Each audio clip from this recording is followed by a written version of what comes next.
Après la cérémonie d'accueil, le général de corps d'armée a observé un moment de recueillement à la mémoire du défunt président Houari Boumediene, dont l'Académie porte le nom. Puis il a déposé une gerbe de fleurs sur la stèle commémorant sa mémoire et a récité la Fatiha à sa mémoire et à celle de nos valeureux chouhada. Ensuite, le général de corps d'armée a présidé une réunion avec les cadres et les élèves de l'Académie où il a prononcé une allocution d'orientation suivie via visioconférence par tous les éléments des unités de la première région militaire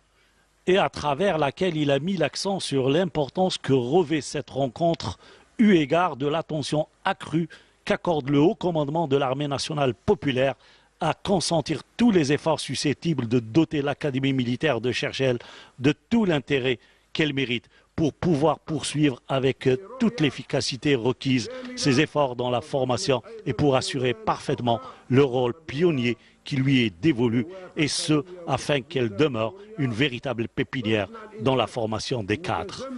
Partant de ce postulat global, l'armée nationale populaire, digne héritière de l'armée de libération nationale, continue, avec l'aide d'Allah, le Tout-Puissant,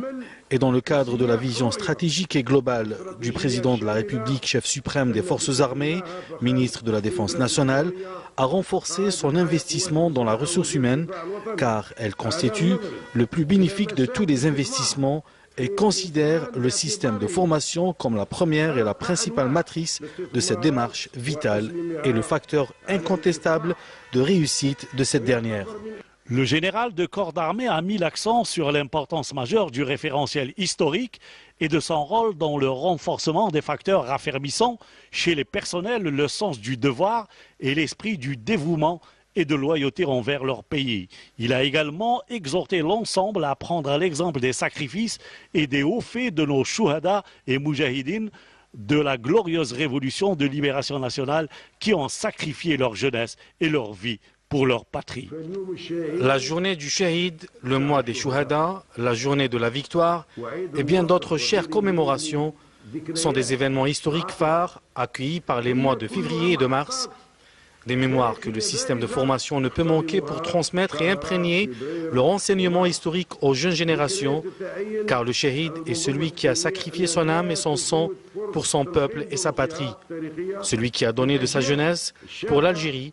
celui qui a écrit l'histoire de sa nation uniquement en lettres de sang. Ensuite, le général de corps d'armée a cédé la parole aux élèves de l'Académie et aux éléments des unités de la première région militaire qui ont exprimé leurs préoccupations et ont réitéré leur immuable dévouement à l'Algérie et à l'armée nationale populaire. Suite à cette rencontre d'orientation, le général de corps d'armée a suivi un exposé global présenté par le commandant de l'Académie portant sur la situation générale de ce prestigieux édifice de formation et sur le cursus de formation scientifique, technique et militaire qu'il dispense à ses élèves. Outre son rôle intrinsèque en matière de formation des élèves, au profit de toutes les forces et les directions, l'Académie est le pivot et la pierre angulaire du système de formation de l'armée nationale populaire.